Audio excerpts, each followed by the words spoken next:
My guest today is Chris Blattman, professor of global conflict studies at the University of Chicago. Chris is an economist and political scientist who studies global conflict, crime, and poverty. His latest book, Why We Fight, is the subject of today's show. Chris, welcome. Thanks for having me. So I want to grant that your project succeeds. The kind of deeper analysis of your project, and you can even disagree with this premise if you like, that'd be interesting. But let's say it's wildly successful and we dramatically reduce violent human conflict. So obviously one consequence of that is a reduction in human conflict and the suffering that comes directly as a result of human conflict.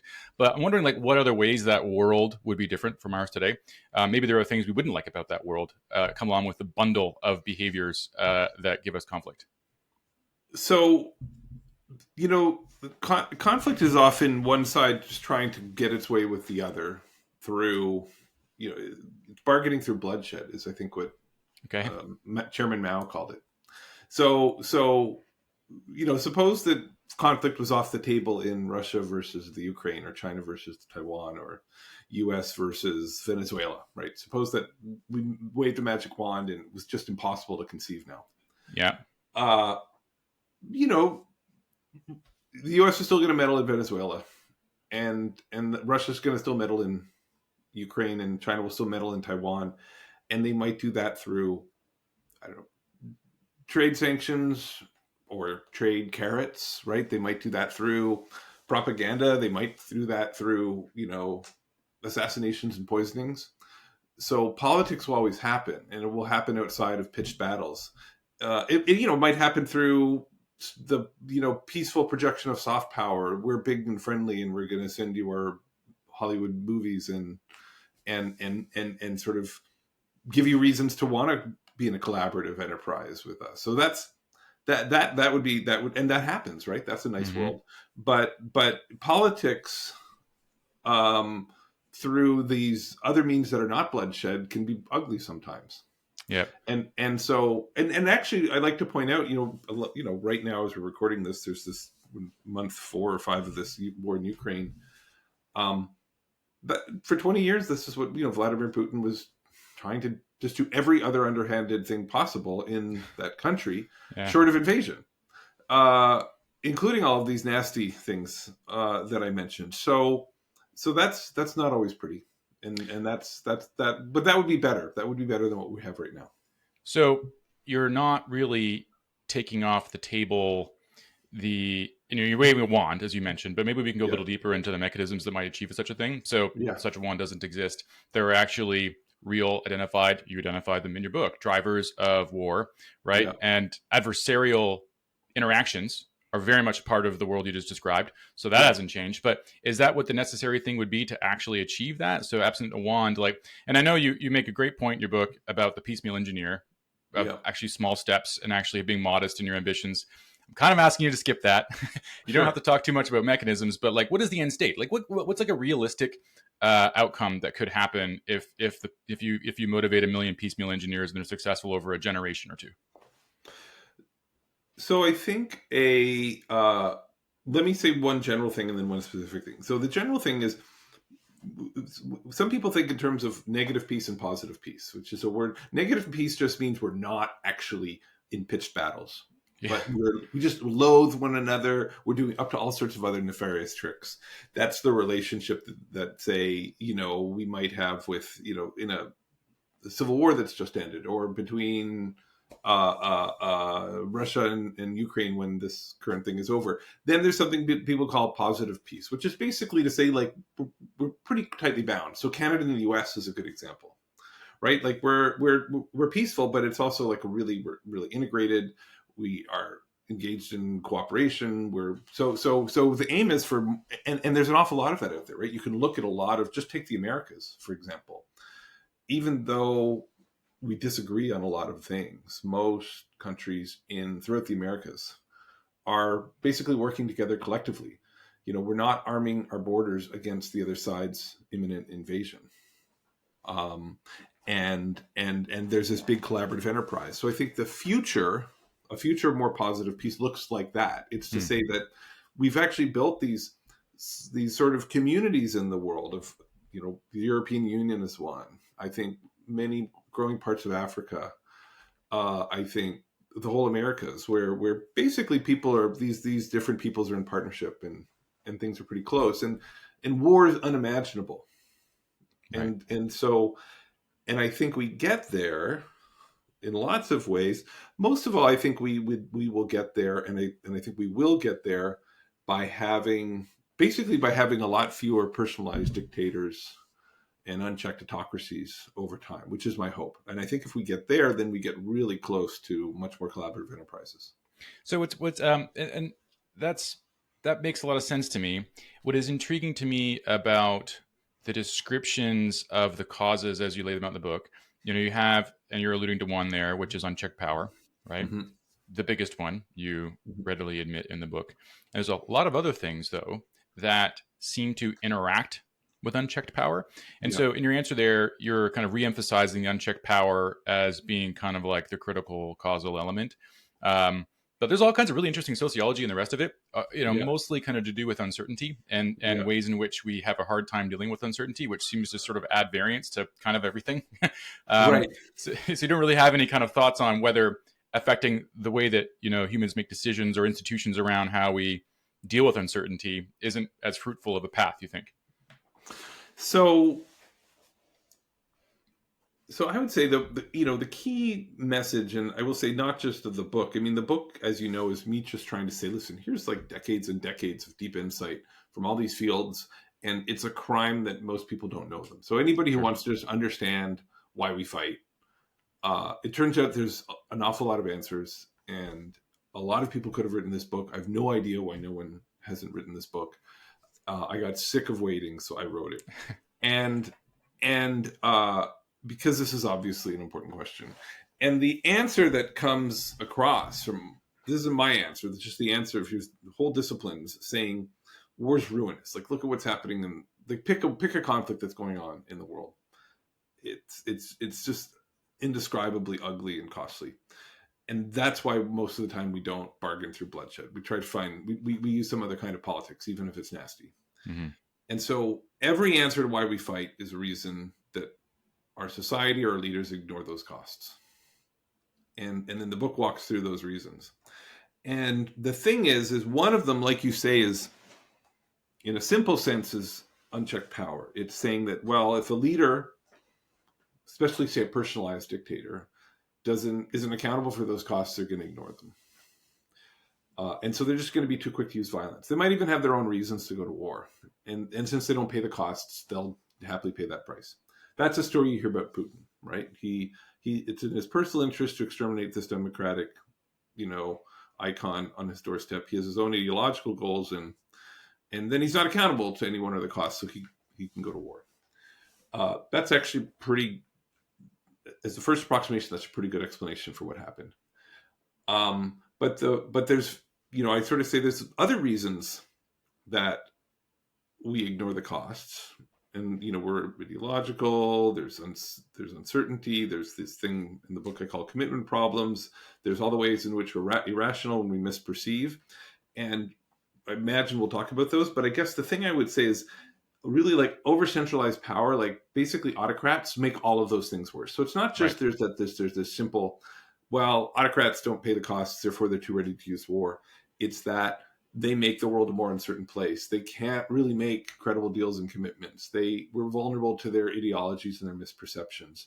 And so that's kind of the larger picture of, I think, what happens in something like Russia's invasion of Ukraine is the fact frankly, if Putin, instead of being a personalized dictator, if Russia was run by a Politburo, I think there would have been a less likelihood of conflict. And if Russia were run not by a Politburo but a plutocracy plus a Politburo, meaning a whole bunch of oligarchs who actually have real political power, then I think we would have been much less likely to see a war. Like the broader and broader and broader that like power gets out of the hands of a single individual, I think the less likely we are to see these kinds of really violent, miserable tactics. Another interesting kind of like maybe philosophical subtext here is if you talk to, a roaring libertarian of some kind, they're going to say all state power is at the point of a gun, right? And one of the books you recommend is a few books by James C. Scott, who I am also a fan of his, and we'll come to maybe some of his other work through this, hopefully. But one of them is The Art of Not Being Governed. Yeah. And I just held it up for Chris, for the audio guests. And in it, he makes this distinction between, let's call it the periphery, is a term other anthropologists have used to describe this, right? He talks about zomia, which is in kind of Southeast Asia, people live in the mountains, and he talks about people in the plains, who are these structured hierarchical societies. And I was reading that, I was thinking about, like, what are the ways that you can actually create a society? And one of them seems to be institutional structure, rules, really heavily enforced norms. Probably a religion. There's all kinds of stuff that societies have discovered to force people into certain behaviors, which is well adapted, let's call it, in an evolutionary sense. They're dominating. Those societies are dominating, and then Scott makes the point, they're displacing all of these kind of more rural societies. But the rural societies, or not rural, but peripheral societies, have this other mechanism, which is kind of like a charismatic leader who isn't necessarily fragmenting these societies continuously into all these little buckets. Sometimes they'll assemble under a really charismatic leader, but then they'll expand pretty quickly afterwards. And so, like, I see that there's two systems for organizing people, and both of them could be said as being, like, inherently violent. But yet, empirically, I suppose you think that isn't the case. So a funny story on Jim Scott is my first job was a professor at Yale, and when I arrived, he was there. He said, and for the 4 years I was there, I'm so sad to say I was too scared to talk to him. Oh no! I thought he seemed very intimidating. He turns out he's actually one of the nicest people, but I didn't know that, and so that's like, he just retired too, so it's not too late. But that's one of my life's sadnesses. I mean, I think what you're saying is. Also echoes like Max Weber, and like, do we have like rational legal societies or charismatically led? I guess I would say, listen, violence. We're trying to solve a couple of problems as a society or a group. Let's say we're a group. It could be 150 hunter-gatherers, or we could be a village or a city-state or a nation, right? We're trying to do two things. One is we're trying not to kill each other. We just don't want a lot of homicides and blood feuds and revenge killings and wife killings and all these sorts of things, right? So we're trying to solve disorder within our group. And then we'd like to avoid going to war against the next group. All right. And there are just so many ways we come up with. Humans are pretty ingenious about finding laws and states and cultural norms to avoid violence, just because it's so miserable. Nobody likes living in a more violent society. And charismatic authority can be one way to control violence in a society, as long as that charismatic authority lasts. Right. Yeah. It can only last as long as one lifetime. Exactly. Right? They're often, they're not great at handing it down. Works all right, but not that well. The problem, but even if it's a solution to order in that society, that charismatic authority, the big danger of it is that it's that concentrated power typically, and they are those guys, and they're usually guys. Those guys are so much more likely to take their group to war against somebody else. So even if they're fabulous for their lifetime, or even through their dynasty of keeping order at home, the more concentrated that power, the more likely it is that they are to take their people get killed by fighting some other group. And so that's the sense in which I might disagree. Mm-hmm. So there's another anthropologist that I've read a fair bit of. I don't know if you've heard of Mary Douglas, but she wrote a book on risk, and so they call it the sociology or anthropology of risk. Okay. And she describes a lot of tribes that she describes the fragmentation process in a lot of detail, which is in the periphery. This is where this is important, and she makes a similar distinction to Scott, where she talks about the kind of the center and the periphery. And in the periphery, you have these fragmented groups, and they're sort of always fragmenting again and again and again and again and again. And the kind of the key thing to observe about that is that fragmentation results in a lot of, I don't know, call it problems for these people. And in some societies, they'll try and take over the kind of the main part of society, but they're kind of always agitated, right? Yeah. And so, like, in a world where you would lose violence, is you're somehow like finally assimilating the last of those folks who are like really want to not be part of the mainstream, right? And this is right. What do you do with them? Well, I don't know her work. That sounds super fascinating. I guess for most of human history, being part of the center, and this is Scott's great point, being part of the center, being part of the main society meant being probably subjugated. Yeah. Right. Because yeah, so right now being part of a nation state feels like a good thing because most nation states offer a lot of, there's schools and healthcare. They're organizing lots of public goods and security, and it functions well enough that I don't have to say if someone insults me or hurts me, I don't have to sort of seek out vengeance and start a blood feud. I can just, there's a court system. This is terrific. That, but there are society. I mean, Russia's a good example today, where that is also extremely repressive. And now it's not. It's still, you can still live a very good life in Russia, and as long as you don't get involved in politics, no one's going to come and clobber you on the head. But you go back a little bit further in history, and most of our societies are just, it's just a small group of elites just subjugating the masses. And so, yeah, all these peripheral societies are just escaping that. They're just trying to get away from that, as probably we all would if we could. So what I think, let me, to connect this to the idea of the book. The book is saying that most of the time we don't fight because war is so costly. And so the reason why we have throughout human history all of these elites dominating the masses who are just, they're not revolting. Just like Russians today, they're not revolting, right? Putin has exerted, he's a very successful authoritarian because it's just too costly to fight. Right. And so there's nothing just about peace. Most of these pieces, whether it's the US, I don't know, say dominating Latin American countries as it has through its history, or some small elite in some ancient city state or nation dominating, all of the, the masses, there aren't violent revolts. Yeah. And so getting rid of violence is good, but it also can entrench like an unjust social order. And so I think if you want both peace and justice, so to speak, or peace and equality, you need two things. One is you need to sort of avoid this terrible thing that's fighting, but you also need to sort of leverage, you basically need to increase the bargaining power of the masses vis-a-vis the elites, especially in places where they're oppressed.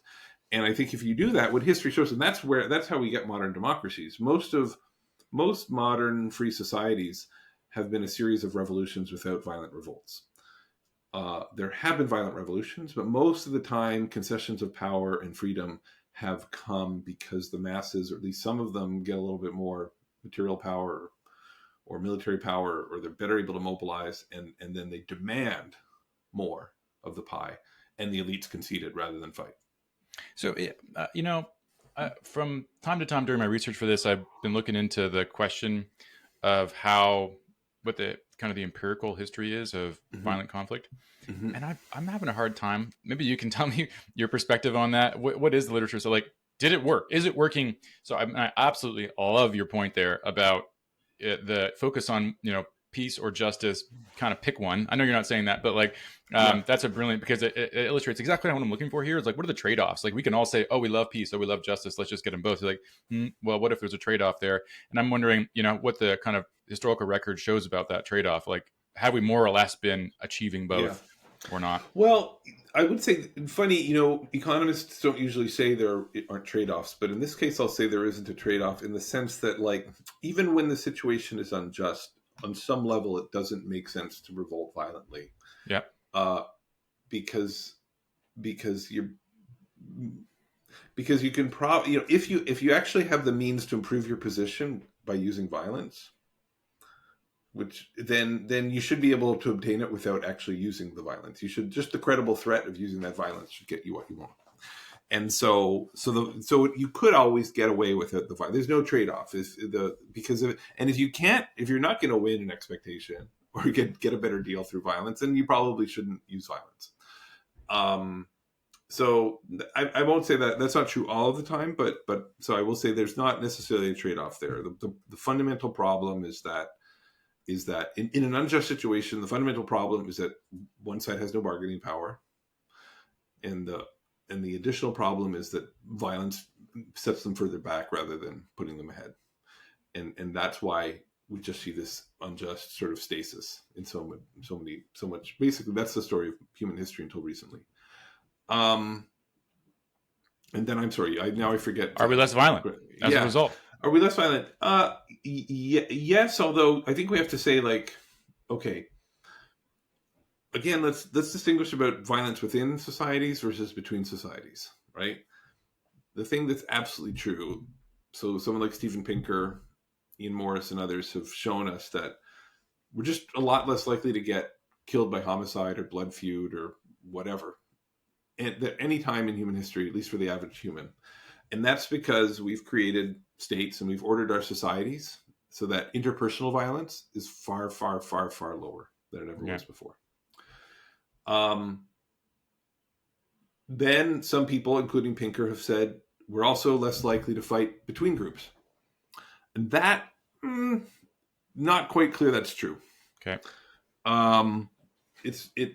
Because sometimes it ticks down and then it suddenly ticks up and actually it doesn't, and to the extent that it is even ticking down, you could say, well, war is getting more costly over time. We have these things called nuclear weapons, but even if we don't have nuclear weapons, we have like some really destructive stuff. Yeah, we got other stuff too. Yeah, and so war is really costly, and if we avoid fighting because it's costly, then presumably making it more costly makes us less likely to fight. And I think that's true. But then when we do fight, it's a doozy. Yeah. And so that's the other thing, that even if the risk of an actual war has gone down, when it breaks out, if it breaks out, it's just enormously destructive. And so that's the sense in which it's not clear there's less warfare than before.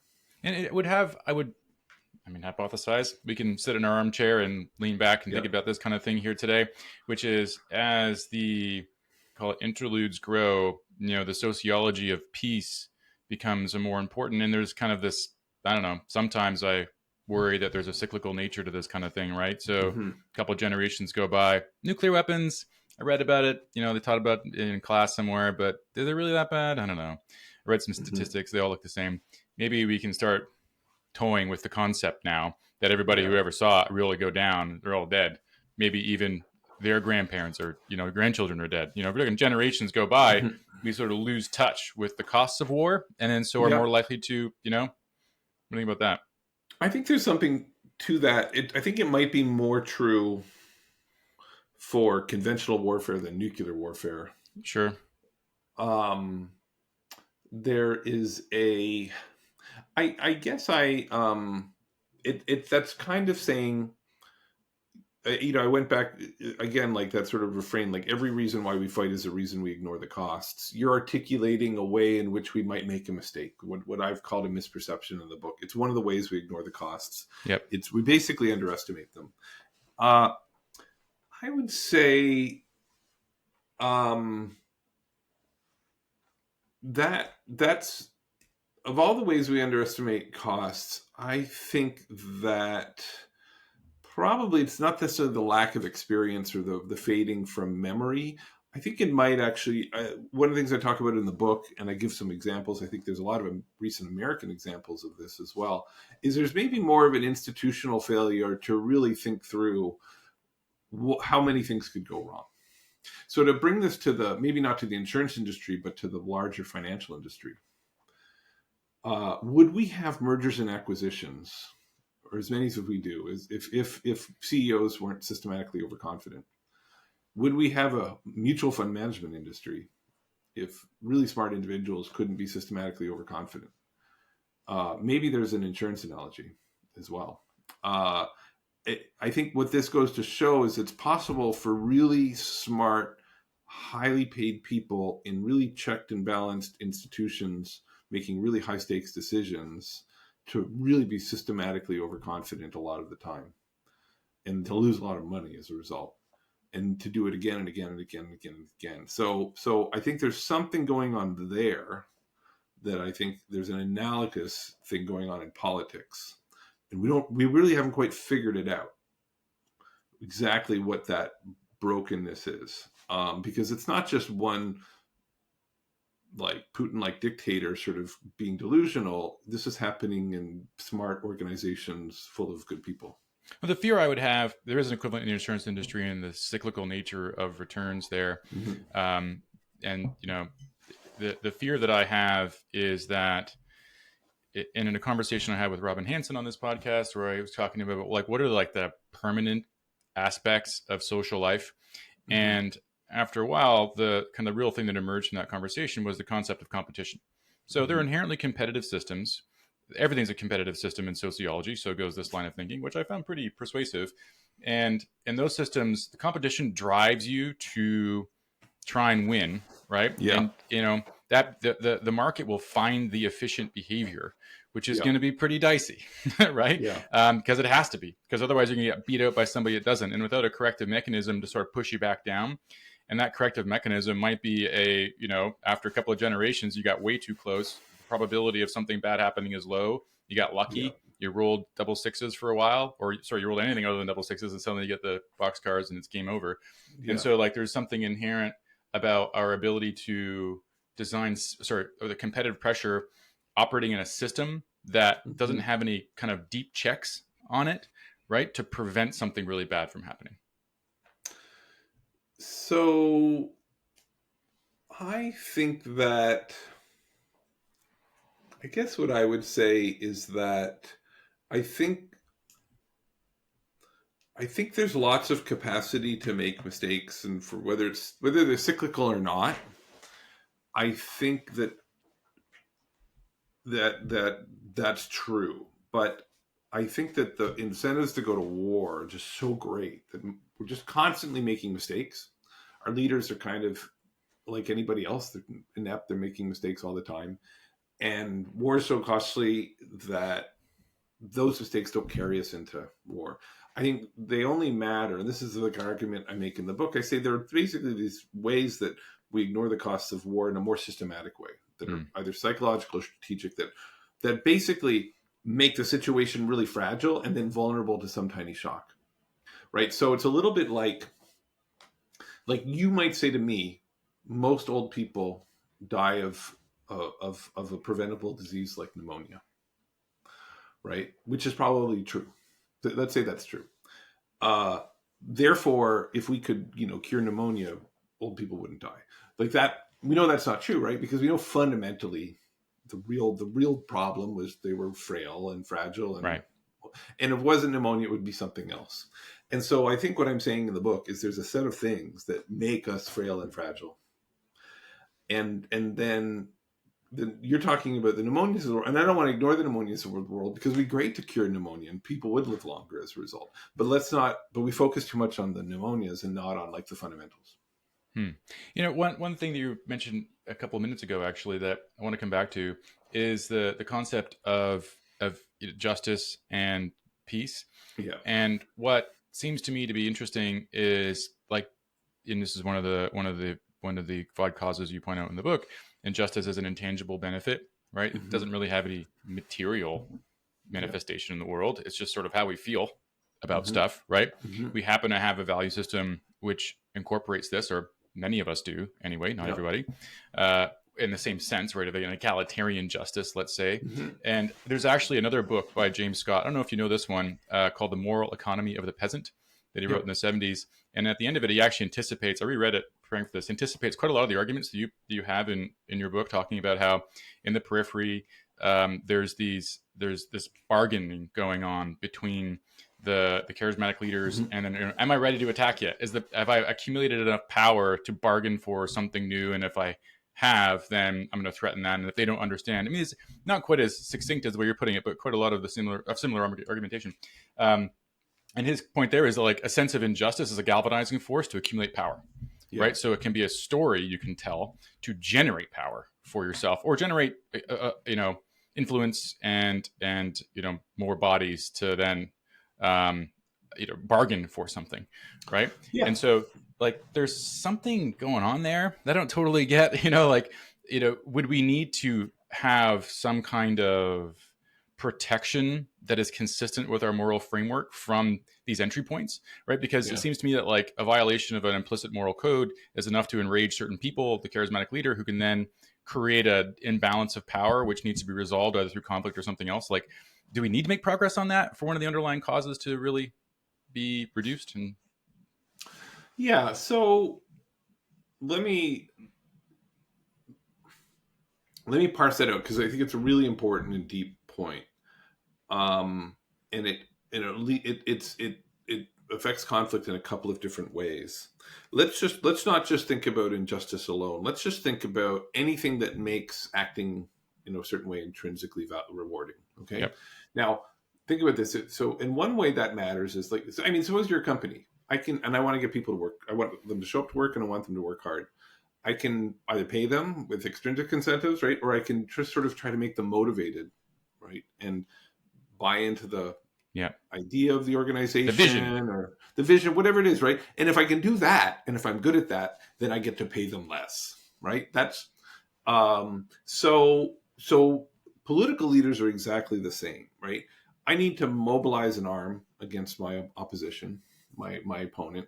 And the better I am, and I only have so many resources, so the better I am at just sort of motivating people intrinsically to want to fight or accept a deal, the more I can arm versus my opponent, the more bargaining power I have.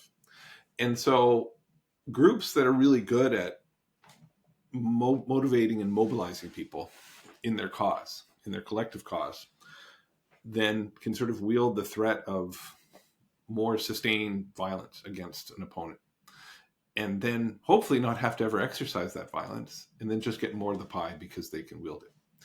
Now, so the tricky part, though, is, now think about, so in theory, this is a way in which we arm ourselves and have more bargaining power, and then we still don't fight.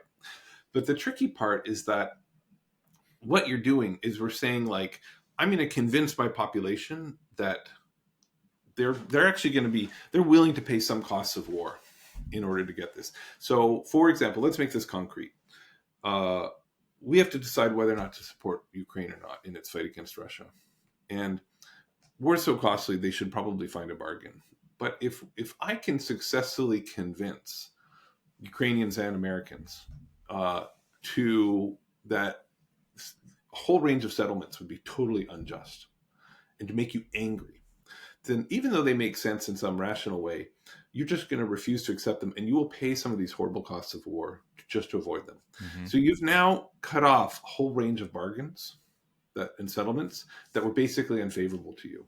So if I'm a politician and I don't feel any of these things, I could actually, in a calculating way, improve my bargaining position vis-a-vis Russia by basically saying, listen, we could concede Crimea, we could concede land, but you know what? I've been so successful at convincing my people that that's unacceptable, that's off the table now. I can't make that commitment, and you know it.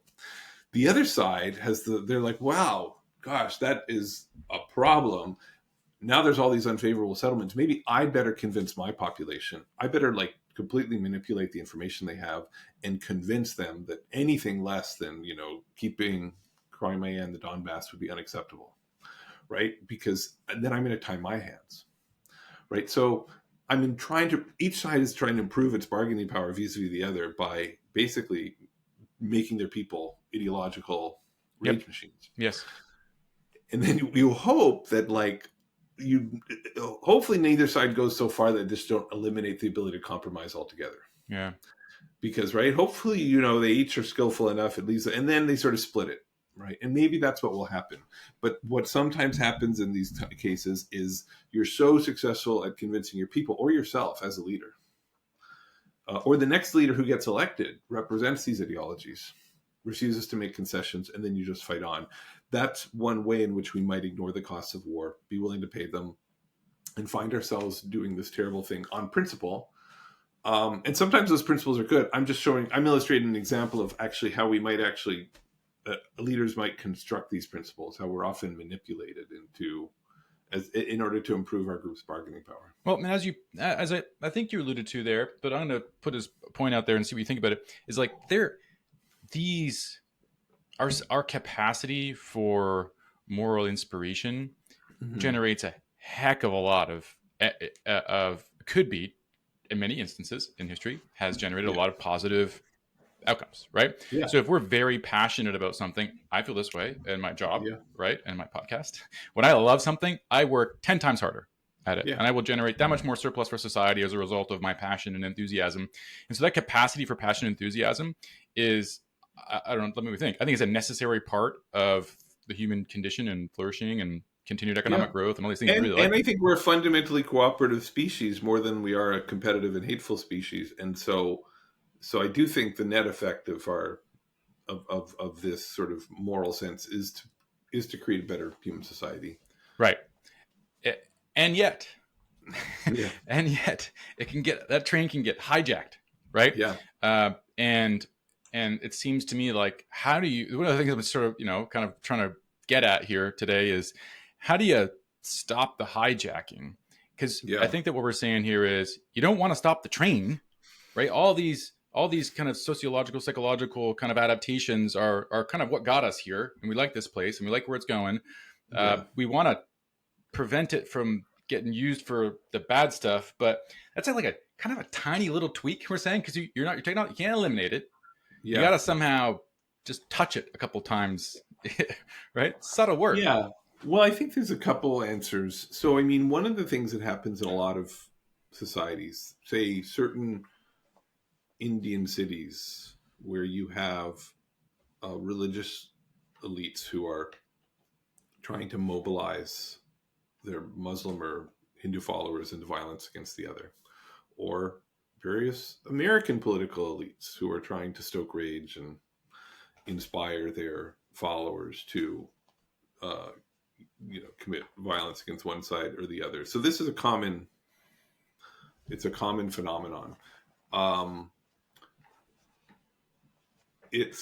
So first of all, having systems that investigate, punish, or disincentivize elites from trying to stoke rage is a good first step. Okay. Right. Yep. So, and most societies are successful with this.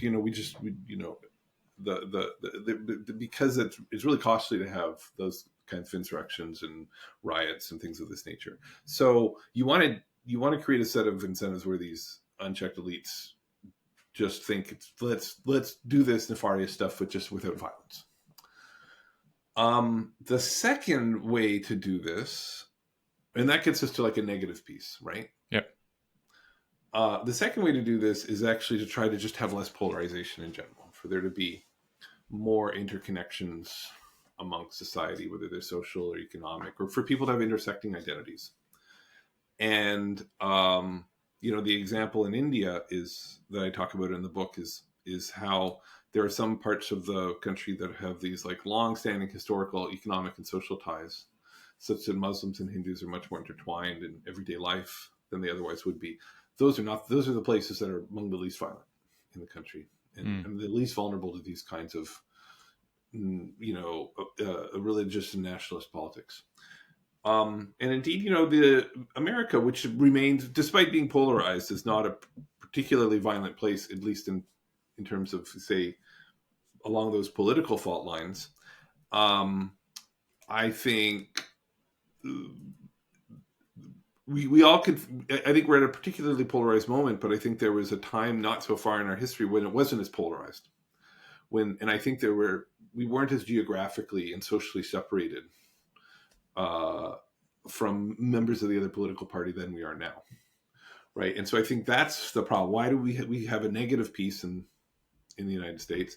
We don't have a positive piece. It doesn't feel like a positive piece, I think, because some some interdependencies and interlinkages have eroded somewhat. So anyway, I think the bigger solution is to try to rebuild those things. What do you think about the thesis, I suppose, that we have a pretty strong desire for centralized power inherently because it makes the Mm-hmm. story easier to tell. You can see this over the course of the history of the United States, where you kind of had this federal government, which was supposed to be kind of not much to see here, folks. Keep moving along, and we have this ever increasing. I think the narrative has become more kind of, I don't know, Mm-hmm. unitary, I suppose, or I guess there's two of narratives, and then there's like a central figure in that Yeah. that film, which is the presidential candidate or president, and so we all kind of like really like the simplicity of that, right? Yeah. And we're sort of happily handing all of this decision making power. We're trying to, right? The institutions are Yeah. slowing us down, right? In the United States, anyway. But yeah, that doesn't seem to me like a permanently stable situation. Yeah, I think it's a great question. It's not stable. It doesn't make sense to have this sort of centralized charismatic authority. On average, it's a lot less successful. And then we tend to forget that because we get frustrated we find checks and balances frustrating because it feels like an absence of progress. We want great, powerful leaps forward by these strongmen. And we kind of forget that those leaps go backwards as often as they go forwards. So, and I don't have a good answer. It's so pervasive that I think there's maybe just some deep selection bias in our minds potentially, where we fail to see the leaps backwards as being as dangerous as the leap forwards. Or I don't know. I have wondered. I'm not a evolutionary biologist. I have wondered if it's sort of like in our chimp like makeup, right? We're very status conscious, uh, very hierarchical species in some ways, I think. And I don't know if this is just a silverback, some deeply programmed silverback respect instinct. So I don't know. That's super speculative, but to me, it's like one of the most important questions. So there's a one other topic that I want to touch on, a part of your research, but I haven't been able to see kind of a conclusive story for what happened here. So Chicago, Mm-hmm. and you've done a lot of work in Chicago. Mm-hmm. There's this funny world there where if you compare Chicago and I think you call it Medellin in some of your other Mm-hmm. podcasts, Medellin Yeah. from I don't know some movie I might have seen. Right. On I think Entourage. the people there call it Medellin. Everybody else will call it Medellin. It's like whether or not you adopt their what they call their Pais accent, and I Yeah, think I've just been indoctrinated into it. I will probably not try to pretend to do that, but Yeah. not like I know the Medellin accent either, wherever that came from. So the the really thing that happened in Chicago was that you lost gangs, but increased violence. And so I Yeah. looked up an article, and it said there's like some housing project somewhere that was demolished where all the gang lords were Yeah. living, and then suddenly they got arrested or killed or whatever. And then now you sort of have this like dispersed, low level kind of violence. So you've gotten Mm-hmm. rid of the charismatic autocratic leaders, but and the violence goes up, which is sort of the opposite of kind of the theme of some of our discussion earlier. Yeah. Well, that we don't really that's I think that's plausible. I don't think we really know that that's true. Okay. The problem, here's the thing, is um there was a time when Chicago's crime was much more organized, and which is to say, these were really coherent firms that were making a lot of money, and they were colluding to make a lot of money, you know, because they kept the drug markets less competitive in their own territories, on and on and on and on. And super gangs came to dominate all this smaller street gangs. And so you had a handful of super gangs that eventually went national. And those are patterns that occur in most cities. And the thing that often accompanies that structure and organization is, especially the leaders of the super gangs figure out, you know what, we do not make as much money when these guys are fighting, and so let's just keep the peace on the streets. Also, when there's fighting, like, the government comes after us, so let's just keep it cool. That didn't happen in Chicago, actually. So even though they arrested the leaders, and so we have a bunch of disorganized kids committing a lot of the violence now, and even though they got dispersed around the city, Chicago's less violent than it was in the 70s because the super gangs and the big gangs couldn't figure out their differences, and they were constantly at war with one another. So Chicago was much more violent. On average, though, one of the big terrible trade-offs, that if you live in a city with lots of organized crime, is you can kind of like go after the leaders and knock them down and disorganize the drug market, and but then but they were probably keeping order, and so you're going to probably have a more violent city, but you'll have less powerful organized crime. Chicago had the worst of both worlds. They had really organized crime and lots of violence because the organized criminals couldn't sort it out. There's a great book actually that by a guy named John Hagedorn called The Insane Chicago Way that is actually part of the story is about the Italian mafia trying to basically give all this tutelage to Chicago gangs, especially the Latin gangs. And they were like, guys, you guys need to stop fighting. Why have you not figured this out? Like, you need to organize and you're going to make so much more money. Like, why are you fighting? And so the Italian mafias figured this out a long time ago. And the Chicago gangs never really did, unfortunately. And so they weren't, do you have the Italian mafias, if they're even still around, so the non-Chicago gangs, have they been similarly beheaded, and has there been a different consequence elsewhere in the United States? Yeah, it's good. I'm a bit of a novice when it comes to U.S. crime and violence. My sense is that that cities like New York have been really successful at really curbing the mob, curbing organized violence, and not having a lot more violence and disorganized violence. They've just been, and I hear lots of hypotheses. I haven't heard anything that I find truly convincing. So I'm not sure what explains it. I have a better sense of maybe more Latin America and a few other places. And so in those places, have you had a similar kind of elimination of the gang structure? Has that happened anywhere other than, in the United States? So here's the fundamental problem. The fundamental problem is that, okay, so why is the mob less powerful today than in the last 100 years, really? You could argue that it's because their fundamental reason for existence disappeared. They made their money from numbers rackets, but we introduced the lottery. They made their money from labor racketeering, but unionization and that kind of labor is on the decline. They made their money from protection rackets, but we basically got our policing act together and provide just a lot more police per capita than we did. So the United States government, and then they made their money from prohibition, selling alcohol, but then we re-legalized alcohol. And then they were late to enter the drug trade. So they just never really managed to monopolize the drug trade. So basically every business line they were in kind of dwindled. And it was therefore by the 1980s, that plus I think a really smart group of prosecutors with some legal innovations were able to basically knock them out and really weaken them. But fundamentally, I don't think that would have been possible if it weren't for the fact that their basic revenue streams were eroding. And the reason for them to exist did not. The problem with a lot of the organized crime we have today in the United States and in the Americas is their business is retail drugs. And there's enormous consumer demand. And so as long as we have illegal drugs, we will have this immense set of we have this immense incentive for these organizations to exist, and they will have an immense incentive to collude, to keep prices high and earn even more profits and be organized.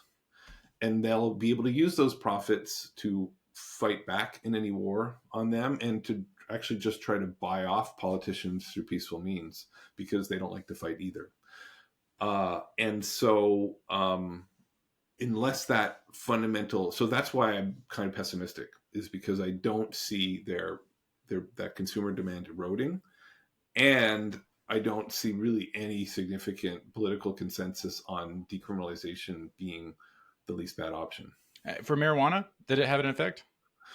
It's a good question. I haven't seen the research on that. It may exist. In principle, it should. Yeah. In the sense that but here's the thing: they had prohibition, the mobs formed, and then it took decades to get them out because they just moved into the business lines. So I'm told an enormous number of the avocados that cross the border from Mexico are basically controlled by cartels, and avocados are expensive partly because they're controlled by organized crime. Weird.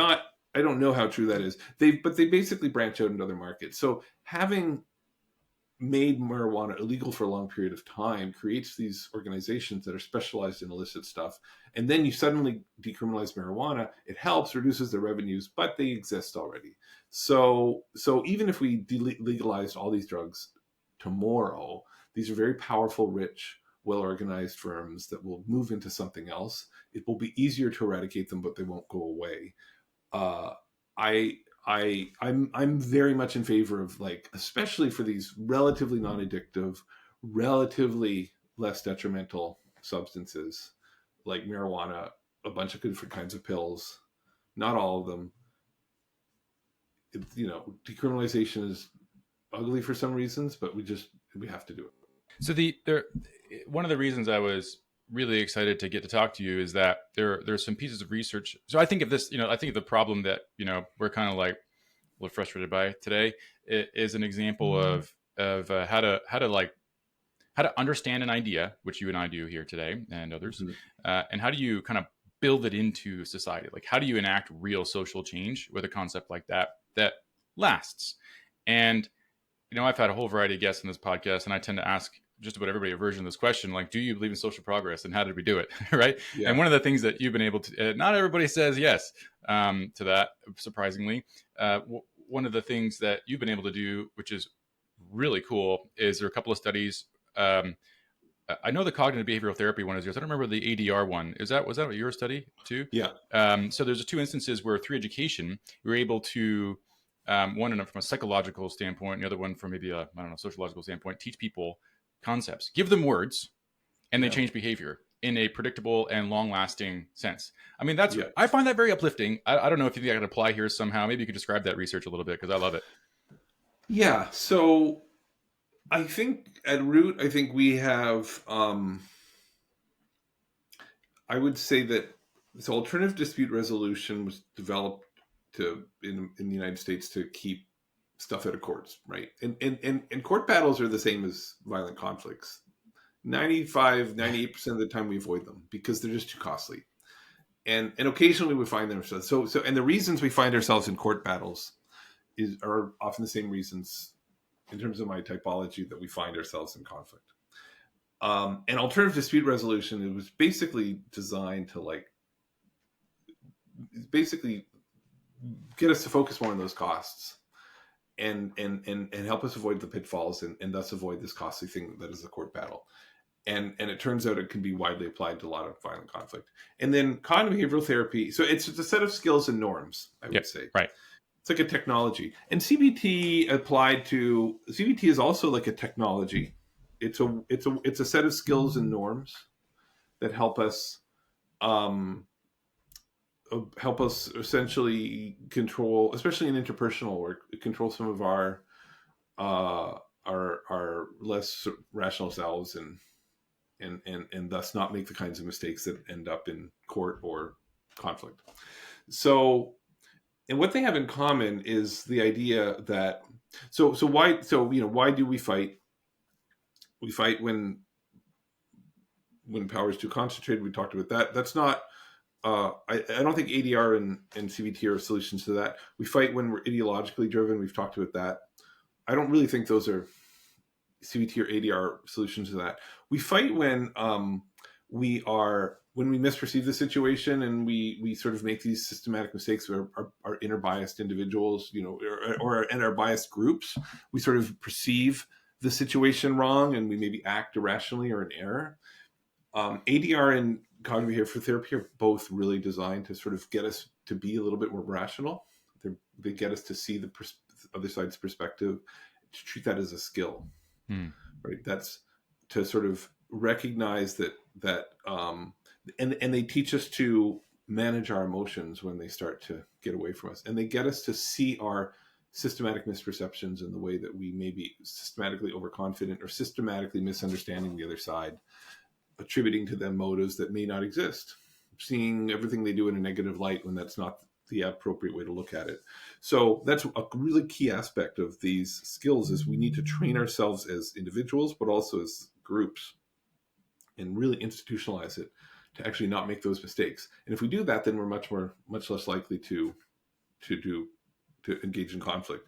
The other thing that ADR, alternative dispute resolution, does is it tries to address the fact that the uncertainty and the inability to find a deal that we call a commitment problem, the inherent unreliability of our opponent, are real hindrances to peace, whether that's a court battle or a violent conflict. ADR is also designed to sort of create a structured information sharing and find ways to make deals and create norms of sticking to deals that solve those problems too.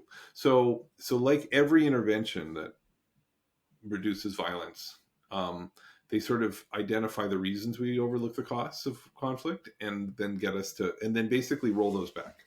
One of the things that I reflected on as I was reading it and thinking about it afterwards was that, I mean, I've had this podcast for a few years, right? This won't happen to you, Chris, but I forget old episodes. Like I forget I did them, much less any of the content. My memory is, I've got, by academic standards, my strength is in synthesis and not memory. So I can't remember any specifics. Gone, right? Like, exactly. Holy cow, that's, and so in acknowledging that about myself, I have come to be pessimistic about our ability to really learn things. Yeah. As individuals, right? Is that a reliable mechanism for doing anything? But you have shown, I think in both those studies, or a 3-year follow-up study where you showed that the effects persisted. And with cognitive behavioral therapy, we followed up. We just released the 10-year results last week, and long-term persistent results in terms of reduced violence. I think that these don't have to, they might be persistent for different reasons. So cognitive behavioral therapy was what we were trying to do both in Liberia and now in Chicago, trying to find the most violent men in a city and help them learn to manage their emotions and social situations differently, and that recognizing that they could actually do a better job and that they'd be happier, they'd be less at risk themselves, and help them transition to a new nonviolent identity. So it was a very individually based program. And it was about sort of really entrenching those behaviors, like practice until they become second nature, right? And that's what cognitive behavioral techniques do, right?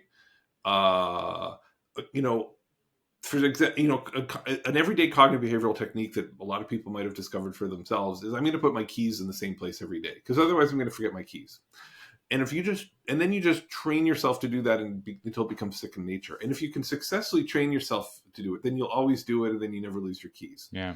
Right. So it's sustained because you kind of entrench it as like a habit, because we can do that as a human. And alternative dispute resolution is a little bit, it's the same. Some of it's just the habits that we form for dealing with everyday disputes. I'm not going to, like a classic one is, I'm not going to escalate. Like somebody, we're all like arguing with our spouse maybe at some point, and they say something that's like hurtful or like, and then a really useful skill is for like, you just have a little voice in the back of your head that says, don't escalate. Because you have a choice at that moment. You can bring it up or you can bring it down. Yeah. You can raise or lower the temperature. And if you just adopt the policy of habitually, I'm going to lower the temperature, and you can ingrain that, then that's a really useful skill. But the reason I think ADR often works is because it's communal. And this is true for some of the CBT behaviors. It's that these things really entrench if we actually convince our whole community that escalating, raising the temperature is bad and lowering the temperature is good. And we're going to give you respect when you do one and shame when you do the other. Or reacting violently is going to be bad, and finding a peaceful solution is going to be good. And so if we can just collectively change the social norm about what's acceptable behavior, and then give out sanctions and praise systematically, that's how we change human behavior. And that's what makes human societies. And then ADR and CBT are just mechanisms of doing that. And we've got thousands of mechanisms for doing that. And we're really successful at it. And that's why interpersonally, I think our society is so much more ordered than it was in the past. The kind of the dark side of at least the ADR paper, I think it was the ADR paper, was that the conclusion you came to was, this works pretty expensive and not sure how scalable it is. Yeah, it wasn't well, but it is.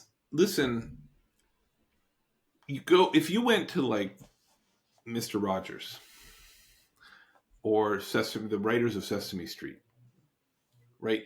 They are actually, they've got psychologists and sociologists, they've got all these child development people, and they're saying, oh, here are these sets of skills and norms which make for a more peaceful society. Let's embed them in our mass media. Right. Right. And if you look at preschool curricula, at least in the United States, there are, and the way that teachers are trained, they're trained in order to inculcate these skills in small children. So those are ways in which we have come up with cheap, scalable ways to basically entrench social norms and socialize our societies to have these skills. Mm-hmm. And so the skills that we're teaching in this program in Liberia or Chicago, or the skills that we're teaching in ADR, are kind of like remedial skills. And we can all benefit from remedial skills. Some of us really need it, especially if we missed out on all those things from preschool or a grandmother's knee or something. So the way in which they did it in Liberia was kind of expensive and by brute force.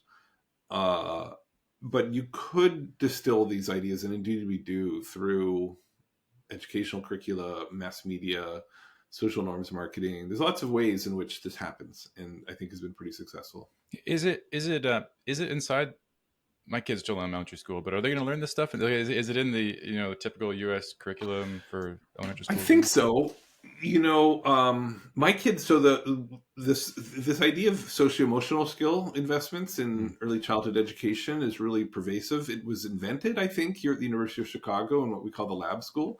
So I see it more in my kids' curriculum than elsewhere, maybe because we're at ground zero for that. But I think, imagine, but I mean, I saw it in our preschool in New York. Like the kids will learn to okay, here's a very basic skill for managing anger, is counting to 10, walking away, distracting yourself, right? Those are kids in a lot of kindergarten, like a good kindergarten teacher hopefully is actually teaching those skills explicitly, or they're being reinforced at home. Now, of course, that doesn't always happen. We both know that. I guess I'm not doing it at home. Although I remember even myself in school at some point getting handed lessons with this sort of content and being kind of dismissive.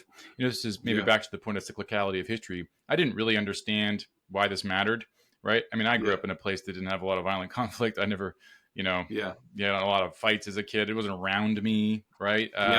And so, when you're teaching me those skills, maybe it's kind of like going to the same place that the podcast interviews went, where it's like some dark corner never to be seen again.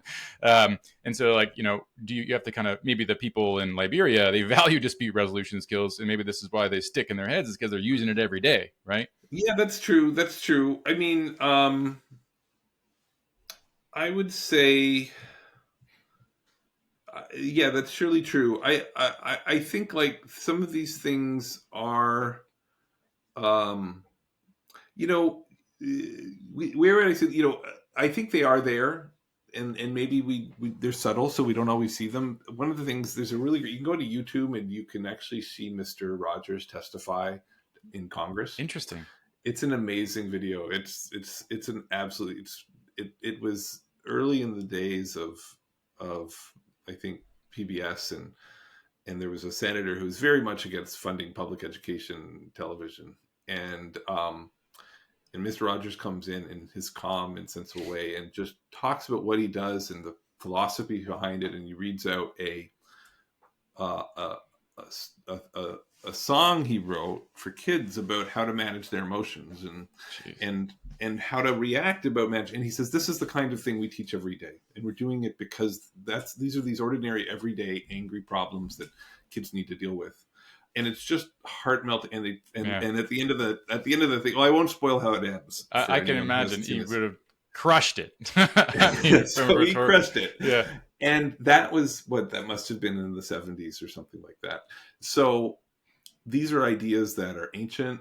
They are subtly imbued in so much of what we have. So in a Mr. Rogers song, you may not remember, but probably influenced you in some way on how to deal with your anger. Yeah.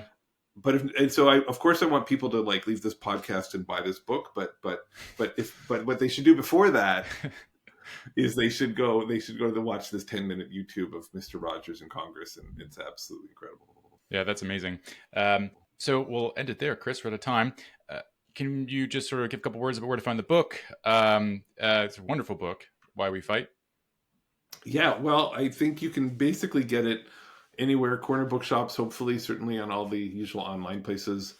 I like to tell people it's sort of a kind of a story-driven way to sort of get 50 years of social science in just a couple hundred pages, and a book that should have been written 20 years ago and hasn't been. So hopefully they enjoy it. Well, thank you for showing up for that, and thank you for being with me today. My guest today is Chris Blattman. Thanks very much. Thanks.